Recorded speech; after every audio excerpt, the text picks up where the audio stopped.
Hello and welcome to the Motorway Man, and welcome to a new service station operators video. And in today's show we'll be looking at Westmorland. Now Westmorland are probably most commonly known for operating the famous Tebay and Gloucester services. Westmorland make themselves famous, in fact, by instead of having chain restaurants like KFCs and Subways, they work with local farmers and craftsmen to provide a service station experience like no other, and they operate many people's favourite service stations. So without any further ado, here are some basic facts to start us off. Westmorland's newest site is Gloucester on the M5. Westmorland's headquarters is based in Tebay North. Their biggest site is Gloucester South. Their smallest services is Regag Centre, and by far their most popular sites have got to be Tebay. So let's get into the video. So as it's commonly aware, Westmorland are a family-owned business and have been owned and passed down through the Dunning family for years. Westmorland were founded in 1972, which makes them, along with Roadchef, the longest-serving motorway services operators to still exist in the present day. Westmorland are very different to other services operators, and they operate what I'm sure are many people's favourite service stations. So to start with Westmorland's history, we must go back to the 1960s, and a time where the M6 was being constructed through the Lake District. Now, if you're unfamiliar with the UK, the Lake District is the largest national park in England, and as such is home to England's tallest mountain, expansive valleys, and of course lakes, and it's home to some of the best scenery in the UK. So the government decided the best way to make the most of this scenic road, the M6, was to build frequent places where people could take a break and admire the view. The Department of Transport at the time set out many areas for these new roadside viewpoints, and some were full service stations, others just rest areas, or some even just picnic benches for picnic areas. One of the proposed sites for a full service station was at Tebay.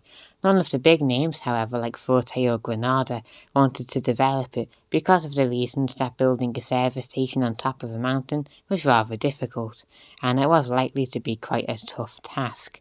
However, a local man and farmer thought this new service station would be great for the local area and local farmers much like himself, so he decided to bid for it as an independent, and won. Now all that was left to do was decide what facilities you would offer inside, but the owner, being all for the community, decided to not go with big brands like KFC and McDonald's, and instead promote local produce like meat from a local butcher's or fish out the lakes. This made Westmorland quite unique, and they were very different to any other operator in the motorway. But now, as the triumph had faded, the tasks and challenges of starting a service station would begin to show. First of all, it had to be built, and second of all, you would have to choose an operator's name, and he chose the name Westmorland, after the county that the site was in. Now for a little bit of background information, Westmorland is a historic county of England that no longer exists since becoming part of the county of Cumbria, but in a way the county of Westmorland sort of lives on, in the form of service stations. Who would have thought it? But anyway, back to Westmorland. Now they had their operator name, their services constructed, and finally in 1972, Tebay West services finally opened. Now Westmorland had their first service station, Tebay West Services. Tebay slowly developed and got extended to become larger to house more facilities, when the Westmorland's next major expansion as an operator would be to open a hotel at the site, just like many operators like Welcome Break and Granada had done. Westmorland opened the Tebay Mountain Lodge in 1978. This hotel would break the mould of cheap, budget-friendly hotels like would find at a lot of other operator service stations, as the Tebay Mountain Lodge was a high-class, luxurious hotel, the likes of which had never been seen on the motorway at this point. The hotel had great views, 32 rooms, and an artificial lake to top it all off. And also in the same year, Westmorland opened a caravan park at Tebay West Services. This was another first for the motorway, as a caravan park at a service station is a concept never seen before. And now Westmorland had mastered the operation of one service station, the next step of course is to operate two. Not far from Tebay West Services, there was a piece of land reserved for a service station. Westmorland were ready to attempt the second services, so bid for the site, and won. It was originally going to be a rest area, with the name Tebay East Rest Area being used. However, by 1985, it was clear that the service station was going to be much larger than the rest area, so the site was upgraded to a service area in 1992, and Westmorland fully opened their second service station, Tebay East services. So now the ever-growing in popularity services Tebay West had an equally good sister site to the east, Tebay East services. Now Westmorland has 2 service stations.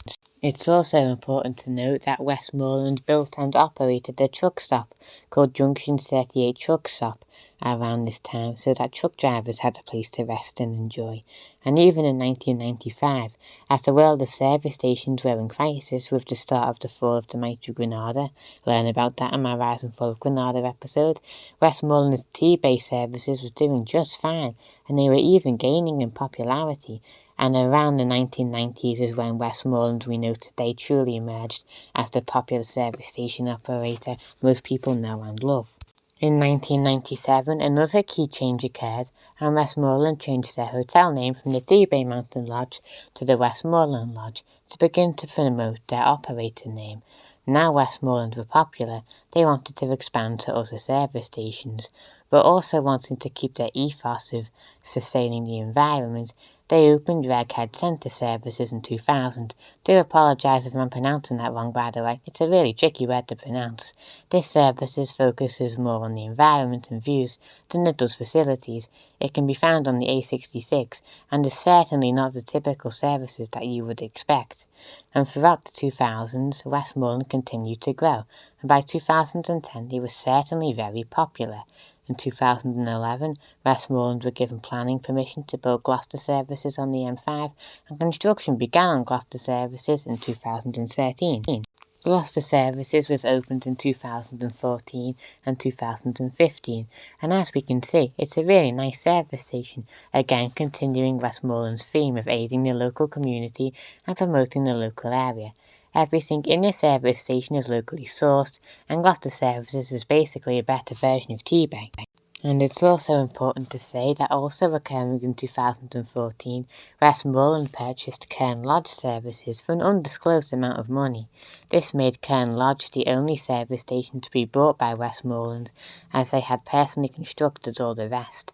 Cairn Lodge had a major refurbishment, and now you can expect similar to the likes of Tebay and Gloucester services at Westmorland's Cairn Lodge services. Another point to note that around this time, Tebay East and Tebay West services began to be called Tebay North and Tebay South services, just so I'd let you know to avoid the confusion. And even in the present decade, Westmorland keep doing more interesting things. They even became the first service station operator to have an episodic program series filmed about them. The series on Tebay services was called the Lake District Farm Shop, and that was done in 2021 by Channel 4. And that also brings us pretty close to the present day, with Westmorland celebrating their 50th birthday last year in 2022. So happy birthday to Westmorland, and the birthday celebrations were even celebrated by the King, who attended the birthday party of Westmorland.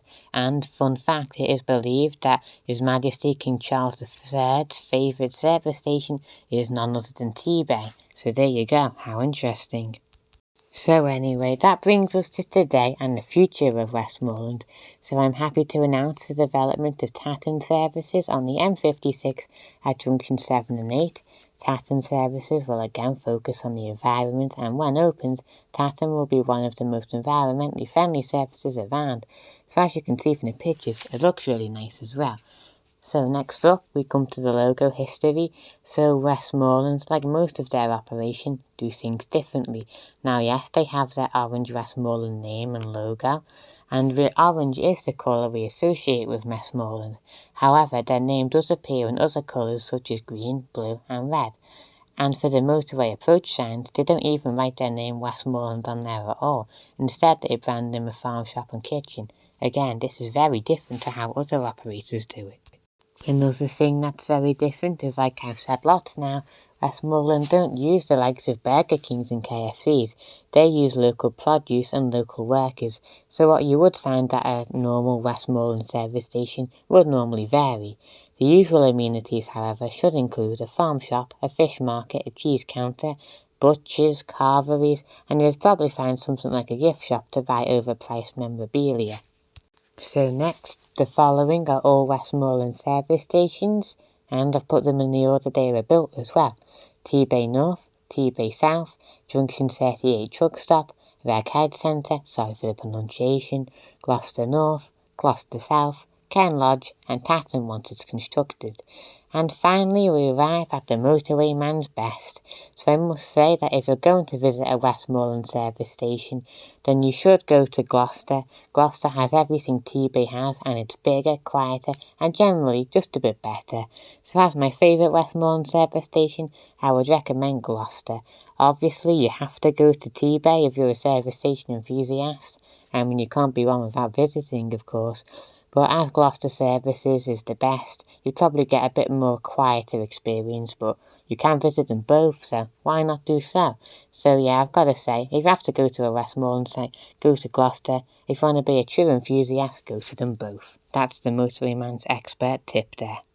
So anyway, thank you all for watching. I do appreciate your time, and as always, I do hope you come back and tune in this Sunday as the Motorway Man's Rise and Fall returns, as we will look at the rise and fall of probably the most famous roadside restaurant, Little Chef. So make sure you're subscribed, because you certainly don't want to miss it. So yeah, we can expect the full history of the rise and fall of Little Chef on Sunday. So anyway, thank you all for watching, guys. I do appreciate your time. Make sure you're subscribed, and make sure you're giving the video a good old thumbs up, because you don't want to miss anything that happens in the future, and it all helps with the support of the channel. So thanks for your time today. Make sure you subscribe, and I shall catch you in the next one. Goodbye.